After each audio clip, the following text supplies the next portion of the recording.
Pop art, celebrating popular culture. Pop art emerged in the mid-20th century as a reaction against the seriousness of abstract expressionism and focused on the mass media, consumerism, and everyday life.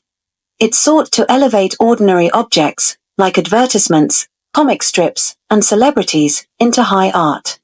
Artists such as Andy Warhol, Roy Lichtenstein, and James Rosenquist used bold, bright colors, simple forms, and graphic imagery to challenge traditional notions of art.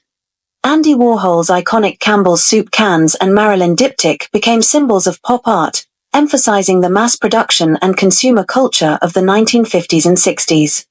Roy Lichtenstein's comic-inspired paintings, like Wham! And Drowning Girl, showcased the influence of popular culture and media on contemporary art. Pop art celebrated the everyday, the familiar, and the mass-produced, ultimately questioning the boundaries between art and commercialism.